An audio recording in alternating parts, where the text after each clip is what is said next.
Hey, what's up, James and Catherine? I'm your guide, Q. Welcome back to the Antagonist. We find out who's in the wrong. Let's get into it. This one's just silly, man. Am I the antagonist for checking on the scores of a certain NBA game on a 3-hour flight for a passenger on an in-flight Wi-Fi I paid for? I was on a 3-hour flight on an airplane traveling back home. I didn't have any form on entertainment on me besides my phone, and you had to purchase the Wi-Fi to use the internet during the flight. It was $8.99 for the whole trip, so I decided to purchase it since I didn't want to be bored the entire trip. The passenger was sitting next to me. He asked me if I can check the score of a certain NBA game that was happening. Since I paid for the Wi-Fi, I should be able to use it however I want, so I said no. He wouldn't accept no for an answer and said it's only going to take less than 5 seconds to check the score. I said I don't care. You can buy the Wi-Fi yourself if you want to know so badly. Would I be the asshole in this situation? I can't believe that Reddit voted everyone sucks on this situation because it's only everyone sucks in like this extreme technicality situation because it's absolutely insane to reject helping someone out for 5 seconds in a situation where all you have to do is kill time until you land. Like, obviously he can't demand that you do this for him, and it's unreasonable that he wouldn't take no for an answer, but it's also insane to ever say no in the first place. Like, oh, buy your own Wi-Fi, why are you demanding so much of me? Alright, this one sounds bad from the title, but then you read it, and it turns out it's still bad. Am I the antagonist for not going to help my GF? I, male 29, woke up from a text from my GF, 28, saying that her car battery was dead as she left the lights on. She doesn't have jumper cables and lives like 40 minutes away. She was stuck in New York, I live in New Jersey, like 1 hour away. I told her I'm not going to New York, but she should look for alternative help, like an auto shop nearby or something. She told me, fine, stay home, relax, don't talk to me again. I feel insulted. That's very conditional love in my opinion. Just because I didn't go, I don't love her? I can understand how she can say the same about me. Am I the antagonist for not going? He has an edit though, maybe he'll redeem himself. Edit, sorry for the badly written post. First time, just not very good at this in general. She told me not to talk to her anymore even as I suggested searching for local mechanics and such. Just to show I was actively trying to help by throwing ideas, maybe even would have gotten her an Uber. Just saying this because some people are saying I straight up just don't care, which isn't true. Of course I care. I feel like shit, otherwise I wouldn't be making this post. Info, this happened while she was working. She was dropping off her employer's kid to school. She got stuck on a local street in New York after the bridge, not on the bridge. She texted me at 9 a.m. She knows I work at 11 a.m. The place she's at is 1 hour away. Her employee, she's a nanny, kind of, works and lives 20 to 30 minutes away accordingly. Also, I had to get ready, get gas, and inflate one tire FML. Not making that up, I swear. I've never really found myself in a situation like this, so feel free to jump in with your opinion, but first off, this guy is from New Jersey, so he's the asshole. Just kidding. In all seriousness, I do want to establish that there are some situations like this where it's more nuanced and the person actually can help themselves and they just aren't doing it and they're requiring you to come out, but I'm not sure if that's the situation here, and even if it was, I feel like it just sounds so bad to say, I'm not going to New York, no way. Like, say something like, if you really want to try to get out of it, say something like, hey, ask around, see if anybody's got jumper cables, maybe see if there's an auto shop nearby. If you don't, in like 10 to 15 minutes, I'm on my way out there right now. I feel like that just like shows that you care and shows that initiative that people want to hear when they're in a bad situation. Alright, we got a classic AITA situation here, but there are a couple interesting details. AITA for asking my 25 female sister 20 female to fix her overgrown / two-toned hair before my wedding. My 26 female wedding is in 3 months. Alright, so you're already like mixing up your own age one sentence into the story. Don't know how much I trust you, but let's continue. Both of my sisters, Sadie, 29 female, and Olivia, 20 female, are my maids of honor. My wedding is going to be elegant and big, as groom and I have a lot of friends / family, and we've always dreamt of an extravagant wedding. I have a good relationship with both sisters, however, my younger sister, Olivia, has made the process a bit difficult as a bridesmaid. I chose a light, dusty pink for the color of the bridesmaid dresses and let the girls pick out what style they wanted. Immediately, Olivia says she's going to feel insecure as she's so pale and the dress will make her look red. I suggested a spray tan as the color of the dresses had already been set in stone to match the rest of my wedding, but she said absolutely not. Fair. I didn't hear anything else about the dresses, but now I'm in a predicament with her again, and I'm not sure if I've made a mistake for making such a big deal of this. Olivia regularly highlighted her dark brown hair with blonde for years, but decided about a year ago to grow it out and let it get healthy, meaning no dye. A month or so in, her hair didn't look terrible, more like a balayage, but now we're around the year mark and her roots are straight up brown and there's a straight line, no blending of blonde for the last 8 inches of her hair. Olivia insisted she has her hair down during the wedding, however, I don't want her roots and hair on full display during these pictures, ceremony, and throughout the night. I love my sister and respect what she wants to do with her hair, however, her hair is an eyesore, and I've never seen anyone let their hair look like this for this long. I told her I would pay for anything she wanted done to it as long as her roots were at least a bit blended for the wedding. She says she doesn't want to put any more chemicals on it and is leaving it and I won't change her mind.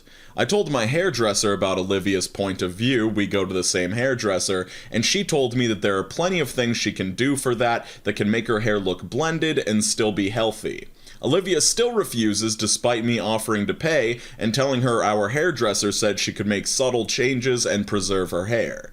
I should add that her hair is not breaking or fried. She simply wanted a break from dyeing it and get it as healthy as she could to grow it out. This day is one of the most important in my life, and having someone in my wedding party with unkept roots is just something I don't want. I'm not asking her to cut it or change the color, just blend/transition the colors. She's irritated because my other sister and mother have told her she should change it for the sake of not ruining pictures. Am I the antagonist here? Alright, so she says ETA. I read that all the time, I have no clue what it means, but it's an edit. I am overwhelmed with responses, mostly you're the asshole votes, and I want to add a couple of things. My sister doesn't want her hair up because she doesn't like how it looks up. People are inventing medical reasons that simply do not apply to her. She doesn't like her hair up, that's her reasoning. This is one of the most Reddit things of all time. Like, oh, what if she had some niche medical condition or sensory issue? That makes you a double asshole because now you're discriminating against her for having a medical problem. And it's like, no, I would have brought that up if that were the case. It would have been understandable, but she just likes it that way.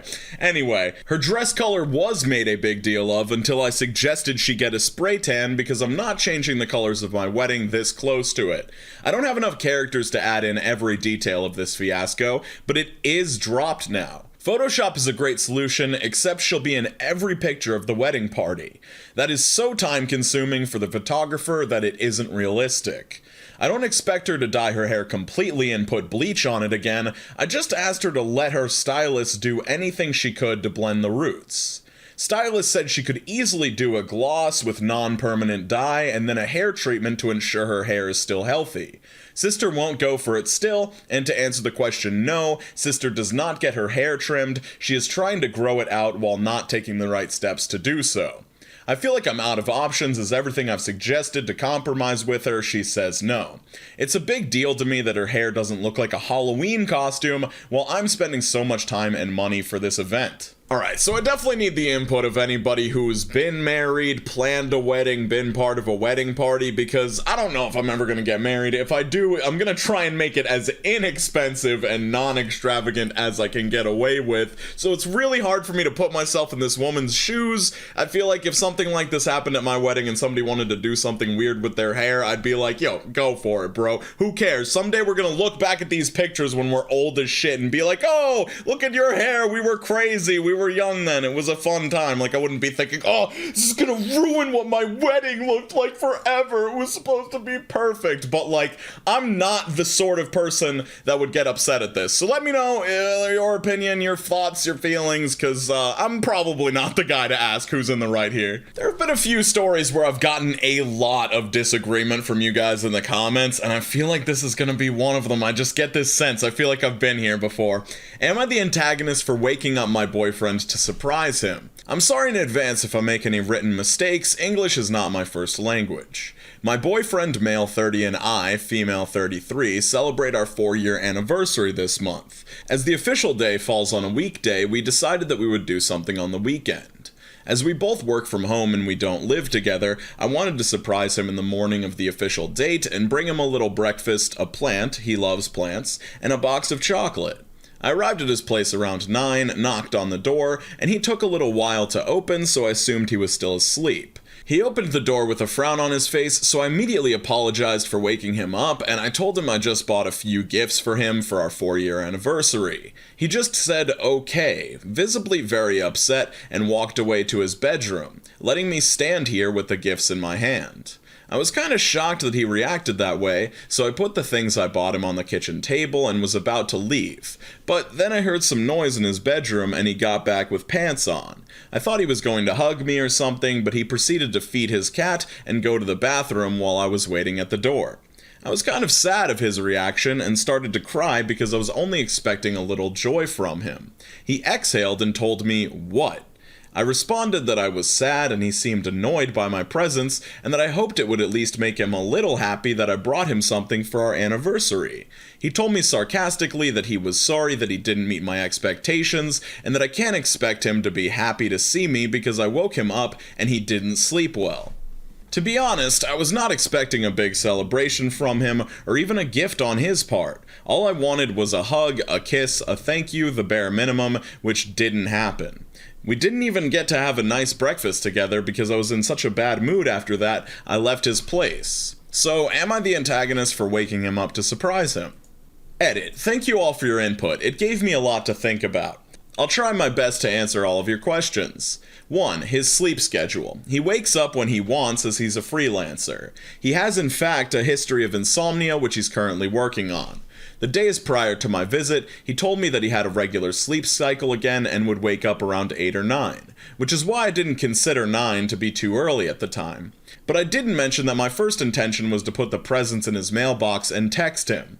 I got super excited to see his reaction given the context and everything, but I admit that I should have thought about that harder. I don't usually show up to his place like that. I guess I thought it would be sweet.